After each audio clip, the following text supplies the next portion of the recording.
তোমরা গ্রুপে তোমাদের আইডি দিয়ে দাও অ্যাটেন্ডেন্স হিসেবে।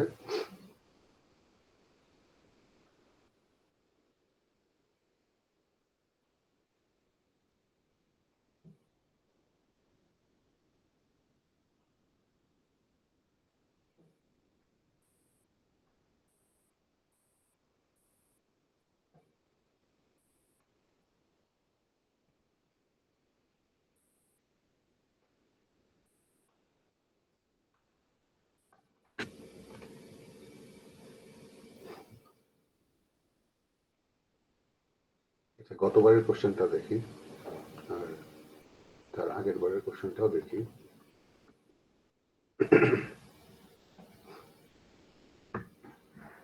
দেখা যাচ্ছে? ওকে, এখানে দেখো একটা কোশ্চেন আছে, density of following solid waste. ডেন্সিটির অঙ্ক আমরা করছি, আমাদের আসলে বেসিক্যালি 5টা অঙ্কর একটা শীট তোমাদের দেয়া আছে, তাই না?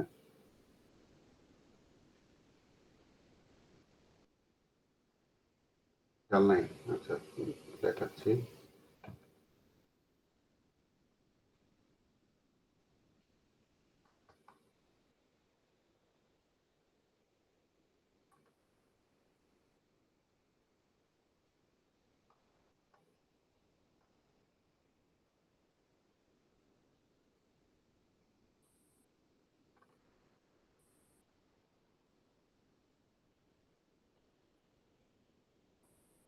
প্রপার্টিস নামে যেই শীটটা তোমাদেরকে অলরেডি দিছি, এটার মধ্যে সমস্ত সবগুলো আছে এবং শেষে অঙ্কগুলো করা আছে,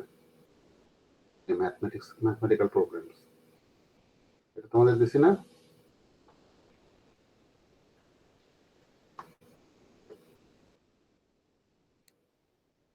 হ্যাঁ, আচ্ছা, না হলে তোমাদের গ্রুপে আবার দিয়ে রাখতেছি এখনই।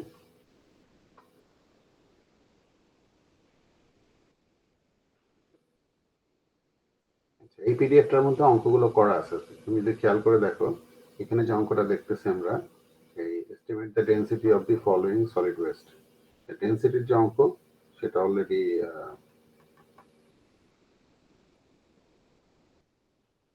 এই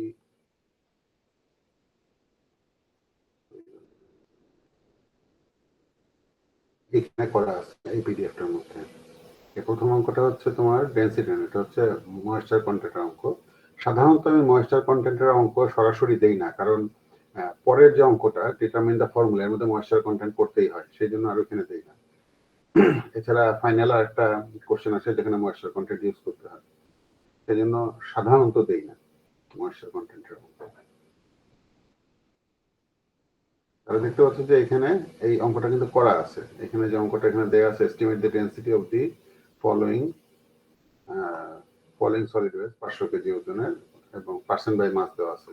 যদি কেজিতে দেওয়া থাকে তাহলে তোমাদের কাজ কিন্তু কমে গেল, যদি পার্সেন্টে দেওয়া থাকে তাহলে পার্সেন্ট থেকে কেজিতে কনভার্ট করে নিতে হয়। যদি 100 কেজি থাকে তাহলে পার্সেন্টটাই কেজি হবে, যদি অন্য কোনো কেজি থাকে।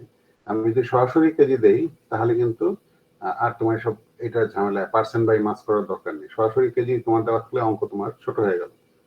এবং যোগফলটা যা হয়, যোগফলটা 100 হবে না, যোগ করে দেখতে হবে কত হয়।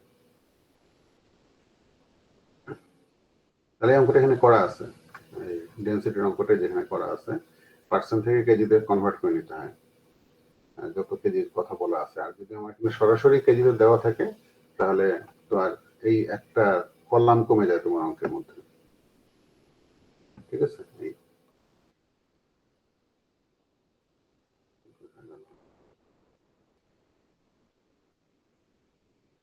তাহলে এই হচ্ছে প্রথম অঙ্কটা। তারপরের অঙ্ক কি, estimate the energy content of the West having a formula of, এরকম ফর্মুলা দেওয়া আছে আর 6% অ্যাশ কন্টেন্ট দেওয়া আছে। তাহলে যে ফর্মুলা যে দেওয়া আছে,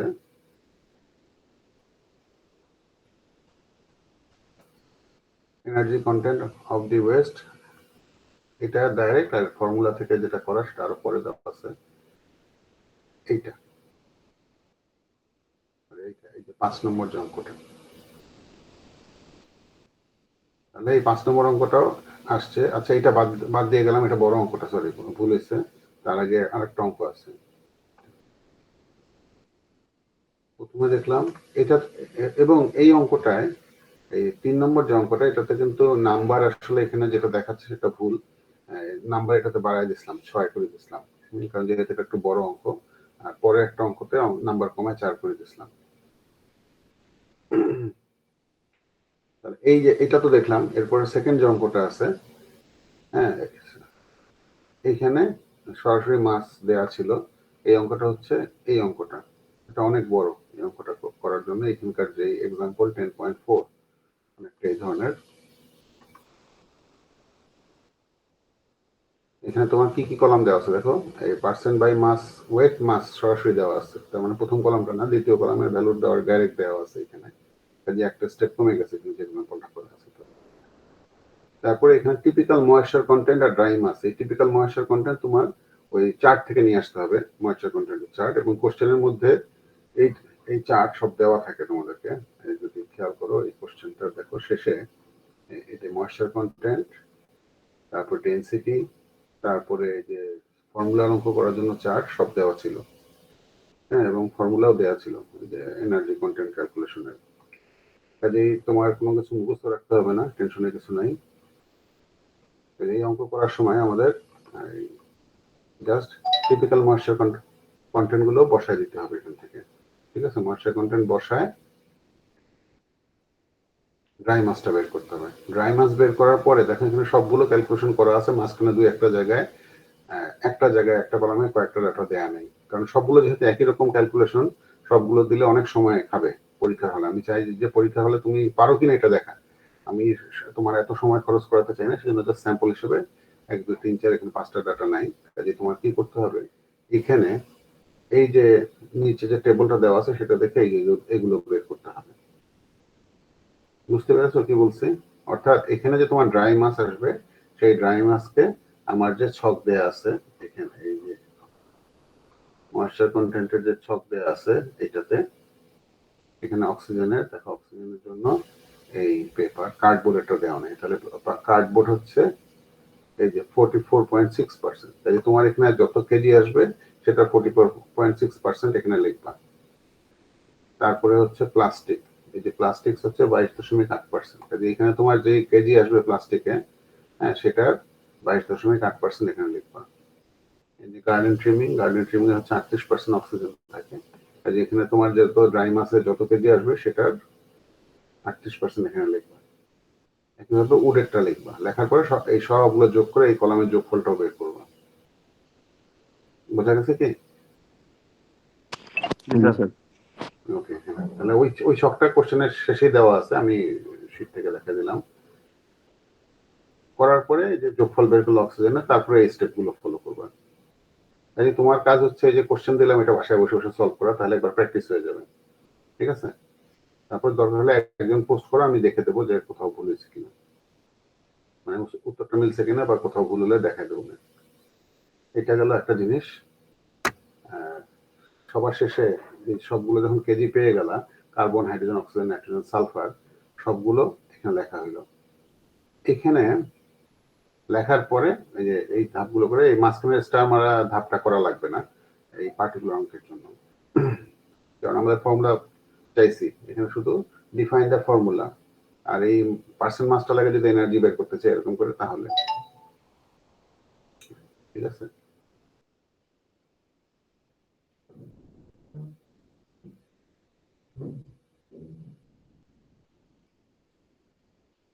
Just a moment.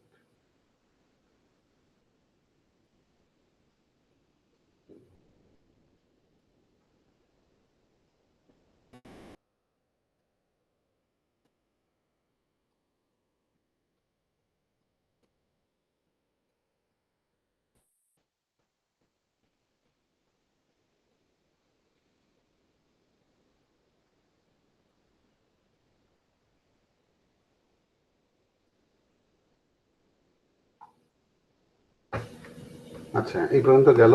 যেহেতু আমাদের স্টেপ 5টা নেই, আমাদের শুধু ফর্মুলা চাইছে, কাজে ফর্মুলা পর্যন্ত বের করলেই হবে। গতবার যেটা দেখছি, আমি যেহেতু ক্লাসে বলছি ফর্মুলা আসলে রেশিওটা সরাসরি, তারা করছে কি এই ধাপটা না করে সরাসরি মোলের সংখ্যাগুলো বসায় দিয়েছে এখানে। টেকনিক্যালি দ্যাট ইজ কারেক্ট, কিন্তু পরীক্ষা যেহেতু দেওয়া হয়েছে একটা যে কোনো একটাকে 1 ধরে করে দিলে সেটা বেটার হয়। হ্যাঁ, টেকনিক্যালি সেটা কারেক্ট হলেও সেখানে একটু নাম্বার কম পাইছি। ওই যে 1 নম্বর কাটছিলাম ওখানে 1 বা 2 নম্বর। যেহেতু সে এই ধাপটা করেনি। কিন্তু technically he or she is correct যে এটা করছে। 2 জনকে দেখলাম এই কাজটা করছে। It's fine. কিন্তু আমার মতে এই যে সালফার 1 ধরে মানে এট লিস্ট একটা করে দেওয়াও মানে যেকোনো একটা এরকম এই যে যেকোনো একটা এস বা এন 1 দেখাবে, বাকিগুলো সব অন্য সংখ্যা দেখাবে, এরকম করে দেওয়া ভালো। ঠিক আছে? টেকনিক্যালি যদি এই সংখ্যাগুলো লিখে দাও নিচে, এই সংখ্যাগুলো তাহলেও ইটস ওকে, কিন্তু এটা বাজে দেখায়। ঠিক আছে? যেকোনো একটাকে 1 ধরতে হবে। সবচেয়ে ছোট যেটা সেটাকে 1 ধরলে করে দেখালে ভালো। কাজে অঙ্ক খুব কঠিন কিছু না, এটা প্র্যাকটিস করবা। 2টা কোশ্চেন দিছি, 2টা কোশ্চেনে একটু 2 রকম একটু ডাটা আলাদা আছে, 2টাই প্র্যাকটিস করবা। প্র্যাকটিস করে যেকোনো একজন যদি পোস্ট করো গ্রুপে, আমি দেখে দিলাম, তাহলে তোমরা দেখলা যে ও কি করছে, তোমারটার সাথে মিল দেখতে পারবা। আবার ওটার মধ্যে যদি ভুল থাকে আমি তাহলে ওটা মার্ক করে তোমাদের ফেরত পাঠাবো। তাহলে দেখতে পারবো যে আসলে কোথায় ভুল হয়েছে বা কেন ভুল, কোন জায়গাগুলো আমি বলতেছি ঠিক হয় নাই। ওকে, এর পরের যে কোশ্চেনটা, estimate the energy content, 4 number question, estimate the energy content of the following was having এত, এখানে অ্যাশ কন্টেন্ট 6% দেওয়া আছে। এই অঙ্কটা এখানে দেওয়া আছে যে অ্যাশ কন্টেন্ট 7% ধরে, এটা এক্সাম্পল 5। কাজে হুবহু সেম কোশ্চেন, জাস্ট এই নাম্বার গুলো আলাদা। এই নাম্বার যেটা কার্বন কয়টা, হ্যাঁ কার্বন কয়টা, এখানে যেমন 750 আর এখানে অনলি 65 দেওয়া আছে, কাজে এখানে 65 হবে তোমার। হ্যাঁ, এখানে 100 দেওয়া আছে, এখানে 100 হবে 1600 জায়গায়। Just like that. Oxygen 40, nitrogen 5, sulphur 1। Just এইভাবে একটা ফর্মুলা দেওয়া আছে। আর এই যে এই জিনিসটা কেজি পার মোল, এই ডাটাটা দেওয়া থাকবে না। কার্বনের কত, হাইড্রোজেনের কত, অক্সিজেনের কত, এই নাম্বারটা তোমার মুখস্থ রাখতে হবে। ওকে, এটা তো আগের কোশ্চেনেও মনে হয় লাগছে, তাই না? এই যে এখানে কেজি পার মোল দেখো 12.01 লিখছি, এটা তোমার মুখস্থ, এটা দশমিকটা ছেটে দাও, 12, 1, 16, 14 আর 32, এটা হোপফুলি মনে থাকবে। এটা তো এত পড়ছি ক্লাস 8 থেকে, এখন মনে না থাকলে খারাপ। কাজে কার্বন, হাইড্রোজেন 1, কার্বন 12, অক্সিজেন 16, হ্যাঁ এগুলো জিনিস তোমাদের মনে থাকা উচিত। Nitrogen 14, sulphur 32। মনে রাখবা অক্সিজেনের দ্বিগুণ হচ্ছে সালফার, 16 আর 32, হ্যাঁ, আর নাইট্রোজেন 14।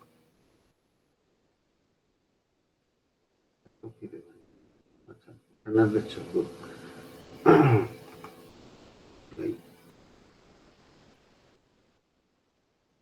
তাহলে এই অঙ্কটাও কঠিন কিছু না। এই অঙ্কটা করার পরে এই যে এইখানে যেমন নিচে এই ইকুয়েশনটা কিন্তু এই কোশ্চেনের শেষে দেওয়া থাকার কথা। হ্যাঁ,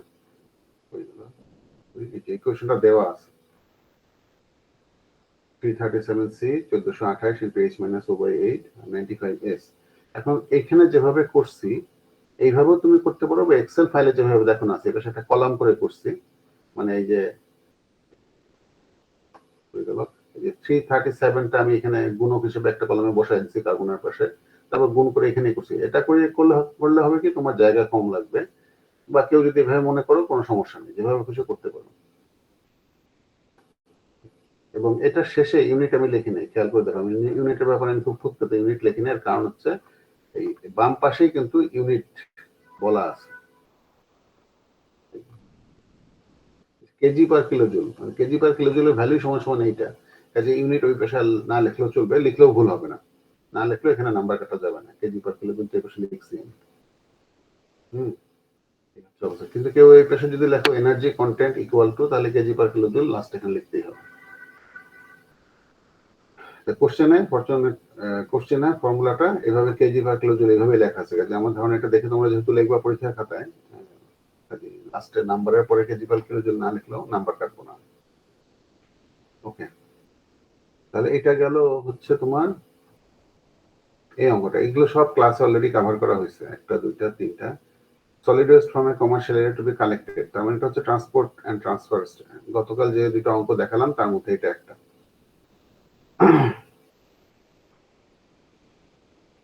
এটা এই প্রেজেন্ট, এটা হচ্ছে প্রেজেন্টেশনের ফাইলের মধ্যে ছিল এই অঙ্কটা।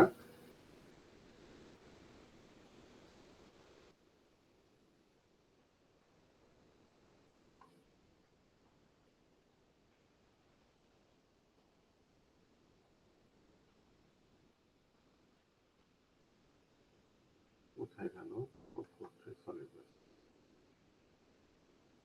আমরা যে এই ফাইলটা কি তোমাদের দিছি কিনা, যে যেটা এই ফাংশনাল এলিমেন্টস, যেটা এই প্রেজেন্টেশন দেখাচ্ছে, এটা কি তোমাদের সাথে শেয়ার করছি ক্লাসে? শেয়ার না করে থাকলে এখন আরেকবার দিয়ে দিচ্ছি। এটার মধ্যে অঙ্কটা করা আছে।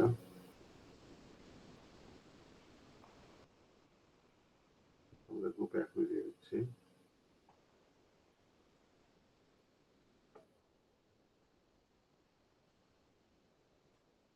আমি ওটাতে যাচ্ছি, ওটাও ঠিক করে দেবো। ওটা হচ্ছে প্রত্যেকটা আমি করবো কি, সামনে একটা পৃষ্ঠা বানায় যতগুলো যতগুলো রিডিং ম্যাটেরিয়াল আছে সবগুলো একটা পৃষ্ঠার লিঙ্কটা ঠিক করে দেবো, যাতে এক পৃষ্ঠা থেকে সব পাও।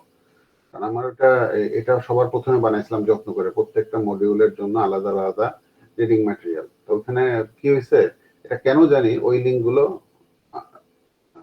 সামহাউ ঝামেলা করতেছে। আমি লিঙ্কগুলো ঠিক করে দেবো। সরাসরি ফাইলের গুলো ফোল্ডার হলে হবে কি, ফোল্ডার এই জন্য দেয় না, ফোল্ডার হলে অবশ্যই সুবিধা হয়, আমার ঝামেলা কমে যায়, একটা লিঙ্ক দিলেই শেষ। এবং ফোল্ডারের পুরাটাই শেয়ারেবল, মানে উইথ লিঙ্ক যে কেউ অ্যাক্সেস করতে পারে। সমস্যা হচ্ছে অন্য জায়গায়, মাথা গরম হয়ে যায় এত কিছু দেখে, কারণ অনেক অপ্রয়োজনীয় জিনিস আমি ওখানে মাঝে মাঝে রাখি। আমি তোমাদের মাথা গরম, এটা কেন দিলে, এটা কেন দেখতে পাচ্ছি না কেন, হ্যাঁ, এই জন্য ওটা দেই না, যাতে মাথা কম গরম হয়। এই জন্য, কারণ তুমি যদি খেয়াল করো এই ফোল্ডারের মধ্যে অনেক কিছু আছে, মিডিয়ার কোশ্চেন আছে, হ্যাঁ, তারপরে দেখবে তোমার এটা হয়তো ঠিক মতো খুলতেছে না, ওডিটি আকারে আছে। তারপরে এখানে দেখতে দেখবে যে ওডিজি আকারে আছে, তোমার এটা খুলবেই না, তুমি তো মাথা গরম হয়ে যায়, এটা কি দিচ্ছে স্যার, এটা কি দিচ্ছে। এটা আসলে কিছুই না, আমি যেহেতু ফাইলটা বানাইছিলাম অফিসে, আর বাসায় এসে আবার কাজ করতেছি, ফাইলটা এখানে রেখে দিচ্ছি যে বাসা থেকে যাতে আবার ডাউনলোড করে কাজ করে আবার কাজ করতে পারি। এরকম কিছু জিনিস আছে। এটা এমন কিছু জিনিস না যে তোমার কোশ্চেন আউট হয়ে যাবে, এই কোশ্চেনটা অলরেডি হয়ে গেছে। বা আমি এখানে কিছু ছবি আঁকার কাজ, ওডিজি মানে হচ্ছে, মানে এখানে গুগল এটা খুলতে পারে না, ডাউনলোড করার পরে এটা শুধু ওপেন অফিস থাকলে খুলবে, ওপেন অফিস বা লিব্রে অফিস।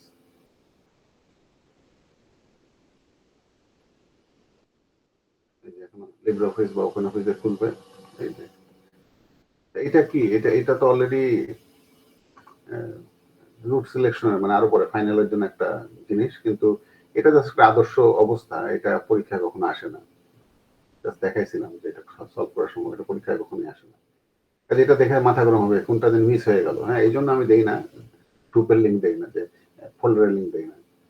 হ্যাঁ, সলভ শিট গুলো তোমাদের তো লিঙ্ক দেওয়াই থাকে। কাজে হোপফুলি না পেলে আমাকে সাথে সাথে জানাবা। সলিড ওয়েস্ট ফিগার্স একটা বানাইছি, এটার মধ্যে যত ধরনের ফিগার এই বিভিন্ন রিডিং ম্যাটেরিয়ালে আছে সবগুলো এখানে রাখতেছি। এগুলো তোমরা দেখতে পারবা, যদি লিঙ্ক দেই তাহলে হবে মাথা গরম হয়, সেই জন্য আমি দিই না জেনারেলি।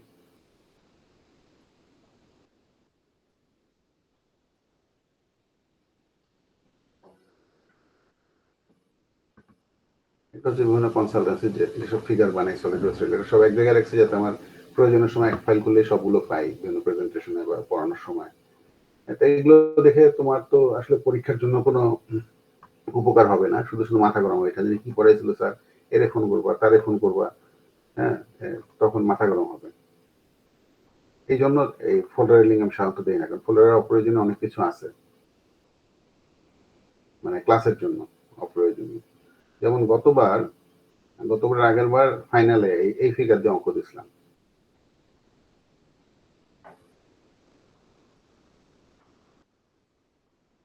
এগুলো কনসালটেন্সির কাজ, হ্যাঁ, কিন্তু সলিড ওয়েস্ট রিলেটেড। কাজে আমি যখন সুযোগ পাই তোমাদের ক্লাসে এগুলো দেখাই, যাতে তোমাদের একটু বইয়ের যেগুলো পড়া তার বাইরেও প্রফেশনালি কি কি কাজ হচ্ছে সেটা একটু দেখতে পারো। এটা যখন সময় আসবে তখন দেখাবো। শুধু শুধু পুরো ফোল্ডার দেখলে মাথা গরম হয়ে যাবে, কি দরকার। এটা অ্যাভয়েড করার জন্য ফোল্ডারের লিঙ্ক সাধারণত আমি দেই না। এটা নট নেসেসারিলি যেটার মধ্যে এমন কি আছে, মানে গোপনীয় কি আছে, এটা ব্যাপারটা এরকম না, ঠিক আছে। আর এটা একটা কনসালটেন্সি রিপোর্ট রাখছি, যদি কখনো প্রয়োজন হয় দেখাবো এই জন্য। এনিওয়ে আমি ওটা ঠিক করে দেবো ম্যাটেরিয়াল গুলো, মিডিয়ার সবগুলো। কারণ ওই বিএলসি তে কেন জানি লিঙ্ক গুলো এই ঠিক হয় না, পরে আবার ম্যানুয়ালি গিয়ে ঠিক করতে হয়। লিঙ্ক গুলো আপডেট করে দিলে আবার ঠিক হয়ে যায়, দেখছি এটা অন্য কোর্সেও দেখছি। এই কোর্সটায় যেহেতু আমি সব ম্যাটেরিয়াল দিয়ে দিচ্ছি এখানে, সেই জন্য আর দরকার হয়নি গত সেমিস্টারে। আমি ঠিক করে দেবো, অসুবিধা নেই। এখন যে অঙ্কটা দেখতেছো এটা সলিড ওয়েস্টের এই ইউজিং স্টেশনারি নাকি কি বলছে stationary compactors container collection system. তো স্টেশনারি কালেকশন সিস্টেমের অঙ্ক এখানে দেখো কোশ্চেনের শেষে ফর্মুলা স্টেশনারি কন্টেইনার সিস্টেম সবগুলো ফর্মুলা দেয়া আছে, কাজে you don't have to memorize anything, at least ফর্মুলাগুলো, যদিও ফর্মুলাগুলো আমি এতদিন পড়ানোর পরে এমনি লিখতে পারি, এই জন্য না দেখলে আমি মুখস্থ করছি, কারণ এগুলো আমি জানি কিভাবে আসছে। হ্যাঁ, যে সময় এনডি দিয়ে ভাগ করলে হয়, এগুলো মানে একটু চিন্তা করলে ফর্মুলা মনে পড়ে। আচ্ছা, এখানে কি ডাটা দেওয়া আছে দেখো, সলিড ওয়েস্ট কালেকশন হবে determine the appropriate truck capacity for the following conditions. তার মানে গতদিন যে অঙ্কটা করলাম, বললাম যে 32 মিটার কিউবের ট্রাক হয় না 7 মিটার কিউবের, হ্যাঁ, কাজে আমার কয়েকটা ট্রাক লাগবে, বা তুমি বললো 7 মিটার কিউব কিনে আমি 5টা ট্রিপ দেবো, at least 32 metre cube volume total দরকার হবে, সেটা আমি কিভাবে ম্যানেজ করবো সেটা বলে দিলাম উত্তরে, তাহলে তোমার উত্তরটা আরো ম্যাচিউর হলো, যে 32 মিটার কিউবের ট্রাক কিনবে এটা না বলে, যেমন গতদিন যে অঙ্কটা দেখাইছিলাম মনে পড়ছে, এই যে, আচ্ছা এটা কি তোমাদের দিছি কিনা একটু আমার মনে নাই, এই যে এই প্রেজেন্টেশনটা, এই পিডিএফটা এইমাত্র দিলাম না?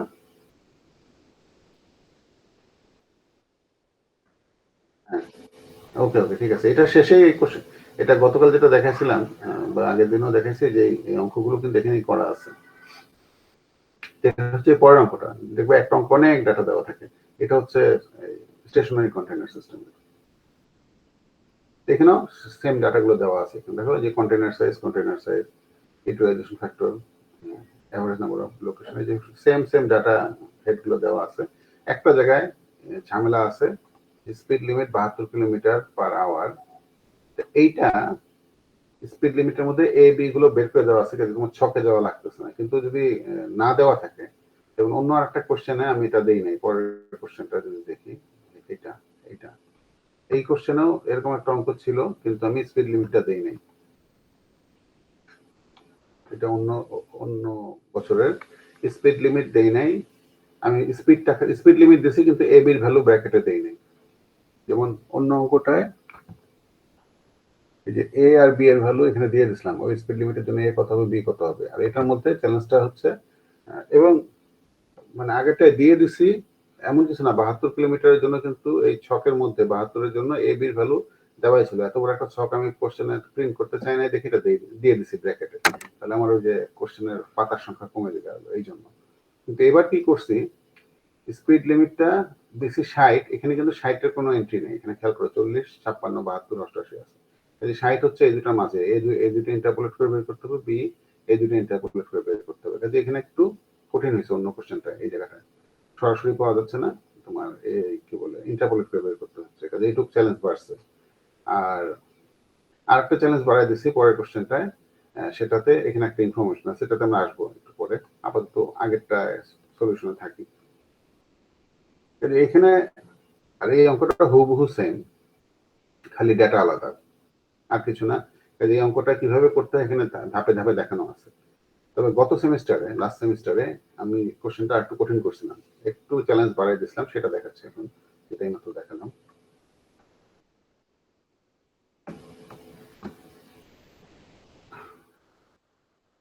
সেটা হচ্ছে প্রথম চ্যালেঞ্জটা ছিল যে আমি স্পিড লিমিটের জন্য এ আর বি এর ভ্যালুটা দেই নাই, এবং স্পিড লিমিটটা একটা জায়গায় দিছি যেখানে ইন্টারপোলেট করে বের করতে হয়, নিচে ছক দেওয়াই ছিল, এখান থেকে তুমি বের করে নেবা স্পিড লিমিটটা। কাজে 56 আর 72, দেখো এখানে কতটুকু পার্থক্য, 16, তাই না? 56 4 60 আর 12, হ্যাঁ 16, তাহলে এখানে হচ্ছে আমার স্পিড লিমিট 60, তার মানে 16 56 থেকে 4 উপরে, তার মানে 25%, মানে এখানে যে ডিফারেন্স এই পাশ থেকে 25% ডিস্টেন্সে হবে, বা এই দুটো বিয়োগ করলে 0.34 থেকে ওই বিয়োগ ফলের 4 ভাগের 1 ভাগ বিয়োগ দিলেই বের হয়ে যাবে এটা।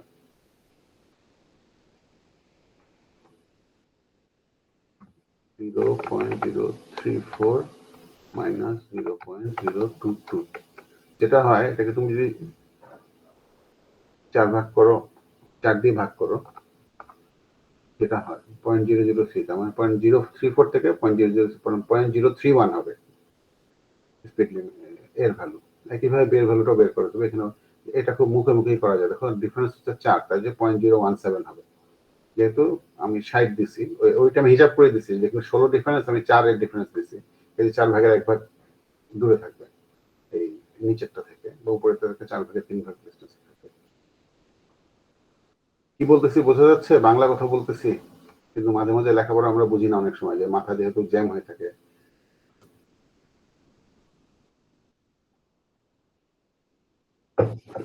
ওকে, গুড। তাহলে এ আর বি এর ভ্যালুটা এই এই যে সরাসরি চার্ট থেকে না হয়ে ইন্টারপোলেট করে বের করা একটা জিনিস। দ্বিতীয় আরেকটা জিনিস দিয়েছিলাম একটা চ্যালেঞ্জ, এটা ছিল যে T1 প্লাস T2 এর ভ্যালু সরাসরি দিয়ে দিচ্ছি 30 মিনিট, মানে হাফ এন আওয়ার। হ্যাঁ, এগুলো সব দেওয়া ছিল। ওয়েস্টেজ অ্যালাউন্স আমরা বাই ডিফল্ট এখানে 15% ধরে করছিলাম। দেখো যে ফর্মুলার মধ্যে এখানে 0.15 বসানো, এখানে আমি এটা 0.1 বলে দিচ্ছি। এটুকু পার্থক্য আছে, ডাব্লিউ ভ্যালু।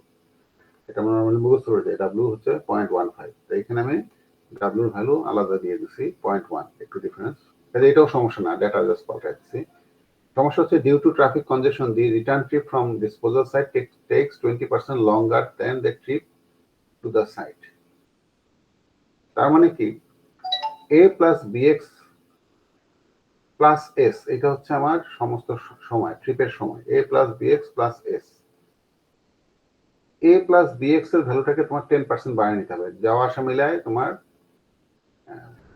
মিলায় তোমার হচ্ছে 20%। আসার সময় 20% বেশি লাগতেছে, তার মানে যাওয়ার সময় যদি আমার 10 মিনিট লাগে, আসার সময় 12 মিনিট লাগবে, তার মানে সব মিলায় 22 মিনিট, মানে অ্যাভারেজে 10%। অ্যাভারেজে 10% বেশি লাগতেছে। কাজে তোমার যেটা করতে হবে, এখানে সরাসরি ভ্যালুটা না বসায় এ প্লাস বিএক্স এর যে ভ্যালুটা আসবে, সেই ভ্যালুটাকে 10% বাড়িয়ে নিতে হবে। যাওয়ার সময় কিন্তু সেম টাইম লাগছে, আসার সময় বেশি টাইম লাগছে। কাজে এইভাবে হিসাব করতে হবে। এই জায়গাটা একটা ছোট্ট একটা চ্যালেঞ্জ ছিল, যে এটা একটু অ্যাডজাস্ট করতে হবে, ফর্মুলার মধ্যে সরাসরি বসানো যাবে না। ঠিক আছে, কাজে এইটুক প্যাচ ছিল। এই ধরনের প্যাচ থাকতে পারে, যে আমি তো সরাসরি সবসময় ইন রিয়েল লাইফে একই রকম হয় না। যেমন যাওয়ার সময় সকালবেলা গেছিল ময়লা আনতে, আসার সময় দুপুর বা বিকাল হয়ে গেছে, তখন ট্রাফিক জ্যাম শুরু হয়ে গেছে। কাজে একটু সময় বেশি লাগতেই পারে। এটা মানে একটু মোর প্র্যাকটিক্যাল করা হয়েছে কোশ্চেনটা। এই ছিল চ্যালেঞ্জ। কাজে মিড টার্মে যেসব কোশ্চেন আসে সবগুলোই কিন্তু গতকাল পর্যন্ত ক্লাসে কাভার হয়েছে। তোমাদের কাজ হচ্ছে এই কোশ্চেন দেখে সলিউশন করা। যদি দুইজন যারা হলে থাকো, এখন তো সবাই বাসায় চলে গেছো, নিজে বসে বসে সলভ করো, অসুবিধা নেই। সলভ করো, এটা দেখে দেখে সলভ করে যে কোনো একজন, সবাইকে পোস্ট করার দরকার নেই, তাহলে গ্রুপে আর কিছু দেখা যাবে না। যে একজন যে করছো সে পোস্ট করো, দেখি ছবিটা তুলে পোস্ট করে দাও, আমি দেখে দেবো যে ঠিক আছে কিনা বা কি ভুল আছে। আর আর এখানে একটা শর্ট কোশ্চেন আছে, এটা হয়তো এবার শর্ট কোশ্চেনের মধ্যে আমি বলে দেবো কি কি শর্ট কোশ্চেন। এটা এমন একটা জিনিস যে তুমি এমনি মানে আন্দাজের উপর উত্তর করতে পারবা, উত্তর দিতে পারবা। কাজে একটু পড়তে হবে।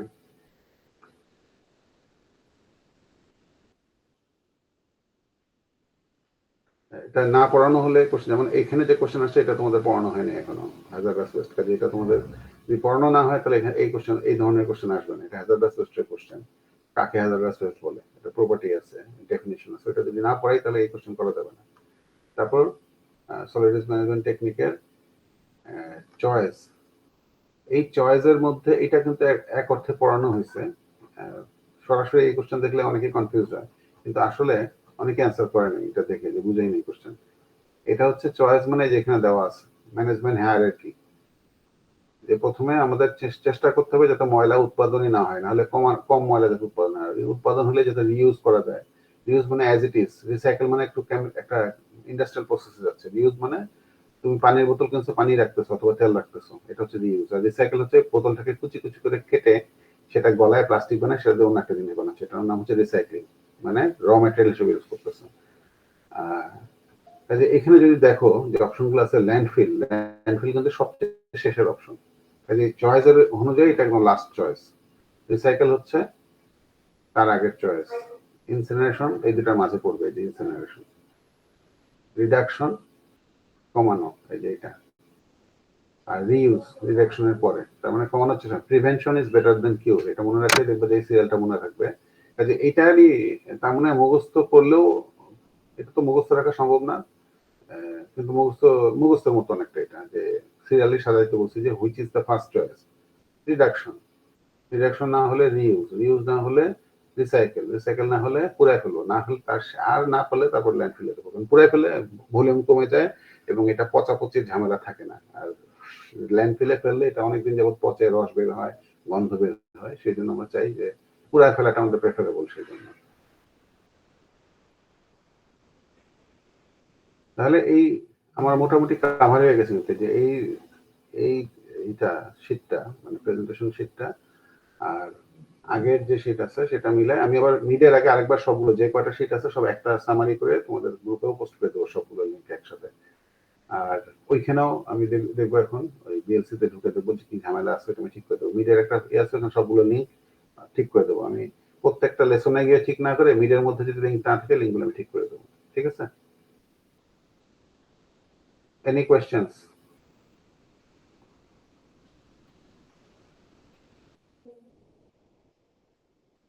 আচ্ছা, অনলাইনে দুইটাই কোশ্চেন দেখছি, মিডের কোশ্চেন, এগুলোই তো কোশ্চেন। আচ্ছা, ব্যাপার হচ্ছে যে নির্বাচনের পরে এক সপ্তাহ আমাদের ক্লাস অন আছে, তারপর হচ্ছে মিড টার্ম পরীক্ষা 22 তারিখ থেকে।